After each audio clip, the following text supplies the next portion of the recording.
Alors, ce sera en anglais. On nous a demandé de parler anglais, donc ce sera en anglais. Le centre d'accompagnement thérapeutique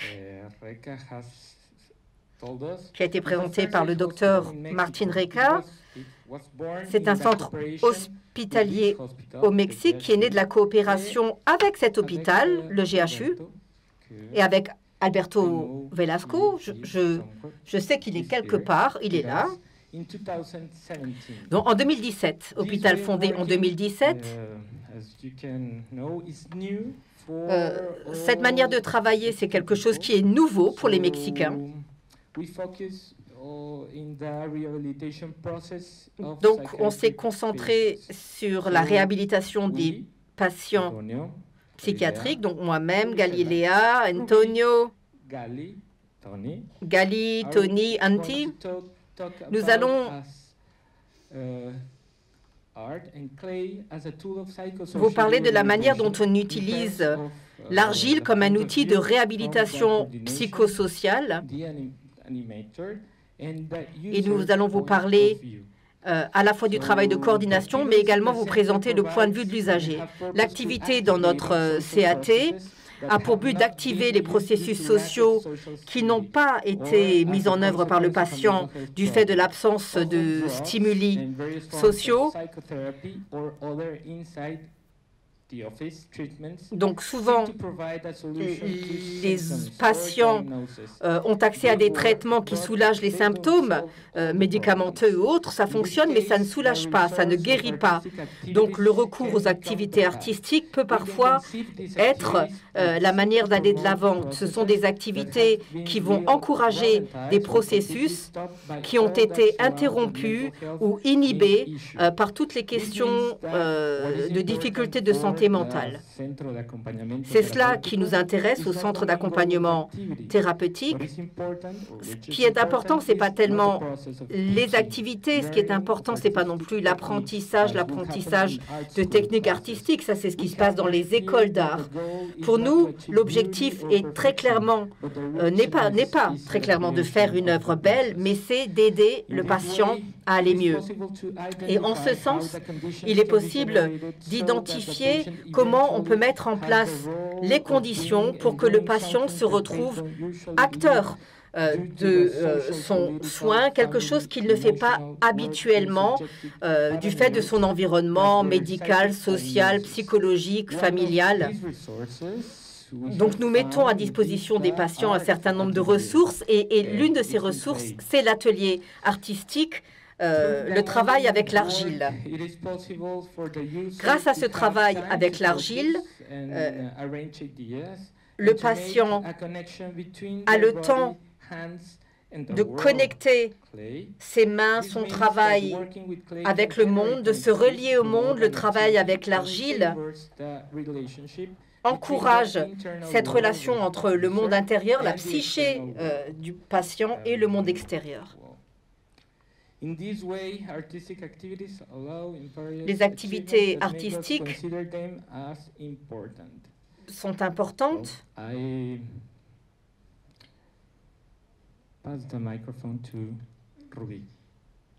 Et je vais donner la parole à Ruby. ¿Cómo están? Bueno, good afternoon. My name is Ruby. Je suis Ruby. I have a degree in visual arts. Je suis diplômée en arts visuels, je ne suis pas médecin, je ne suis pas psychologue, mais je suis responsable de l'atelier d'art du CAT de Monterrey. C'est un atelier qui a un espace créatif où tout compte, du moment de la conception de l'œuvre jusqu'à sa réalisation. L'idée n'est pas de viser la perfection, la maîtrise de la technique, ce qu'on retrouve dans les écoles d'art. Nous utilisons des outils d'art-thérapie et l'atelier se concentre plus sur le processus créatif. Nous essayons d'encourager les patients à réfléchir à leurs sentiments. Tous les membres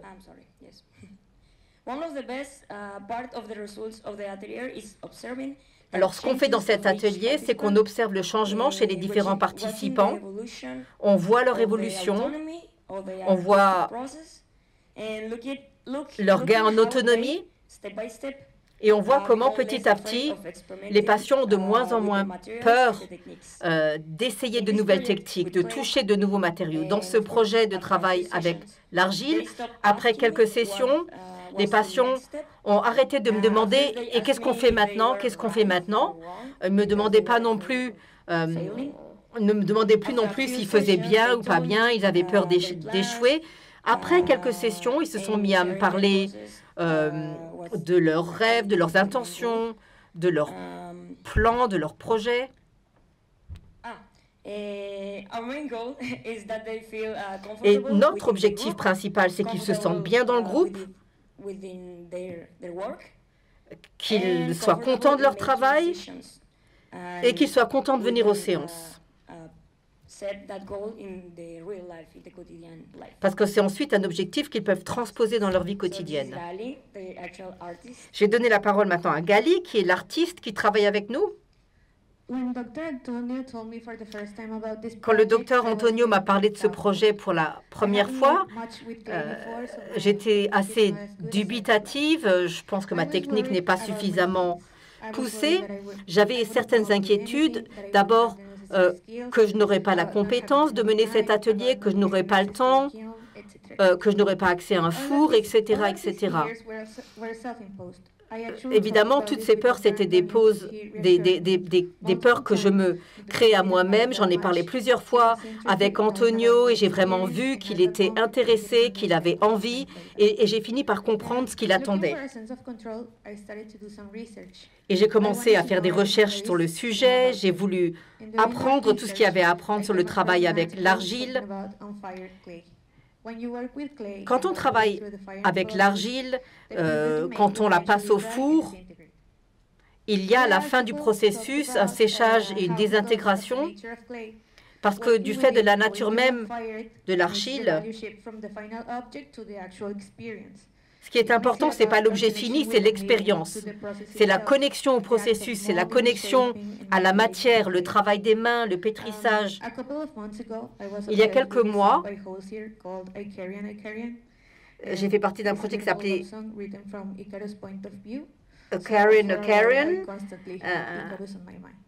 une chanson qui parlait d'Icare, donc je n'arrêtais pas de penser à Icare.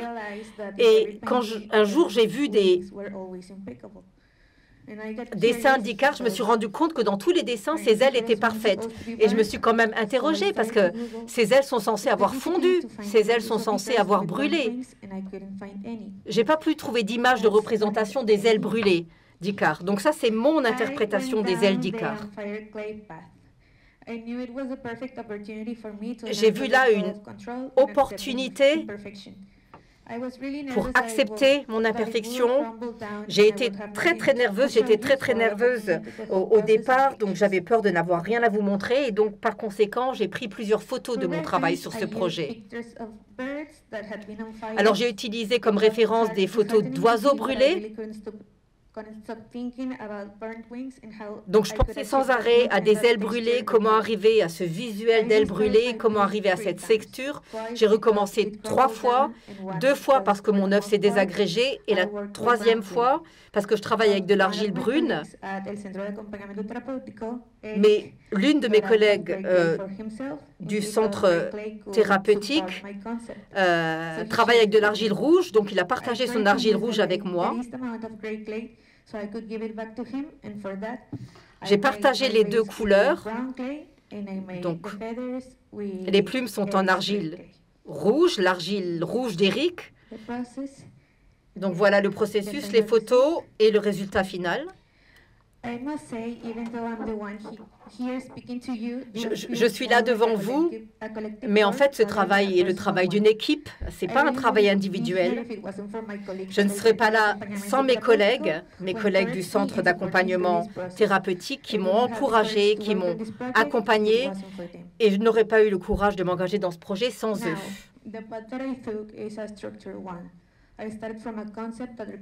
Alors, je pars d'un concept, ensuite planification. J'avais l'intention d'aller jusqu'au bout du processus, mais je me suis rendu compte que finalement, il y a une manière beaucoup plus intéressante de travailler avec l'argile. Quand on tient de l'argile entre les mains,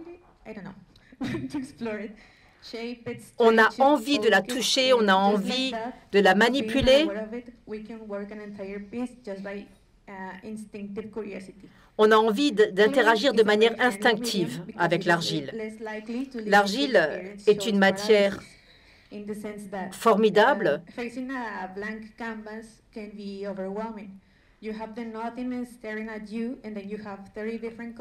Ça peut être très effrayant d'avoir cette immensité quand on dessine, d'avoir toutes ces couleurs et de ne pas savoir. L'argile est plus rassurant. Il y a moins de pression avec l'argile. L'argile, c'est de l'argile. Et on pourra toujours revenir, on pourra toujours recommencer et recommencer. Je me suis également rendu compte que avec un autre support, je suis tout le temps en train de réfléchir à l'étape suivante, comment arriver à la teinte exacte, à la nuance exacte. Je n'arrive pas à être dans l'instant. Je fais plusieurs tâches à la fois, mais l'argile est une maîtresse exigeante. C'est-à-dire que quand on travaille l'argile, il faut s'y concentrer. C'est beaucoup plus difficile de penser à plusieurs choses. J'ai travaillé sur l'animation numérique pendant quelques années et j'ai détesté être derrière un ordinateur toute la journée. Je me sentais très déconnectée de la réalité. Maintenant, des années plus tard, je me rendais compte que ce que je voulais, c'était sentir la peinture, sentir le papier, sentir l'argile. Donc, travailler avec l'argile, ça a été un processus thérapeutique. La création est magique et pour moi, l'argile est constamment en train de stimuler votre corps. On ne peut pas s'échapper du processus créatif et travailler avec l'argile, c'est travailler avec son corps. Le travail, l'argile est une réflexion de votre propre corporalité. L'argile m'a remis en contact avec ma physicalité. Mon corps n'est pas juste un véhicule, je suis mon corps. Donc je remercie encore Antonio d'être venu me chercher, de m'avoir fait confiance, de m'avoir donné l'occasion de travailler avec l'argile qui m'a permis de me reconnecter avec mon intérieur d'une manière inédite. Merci beaucoup.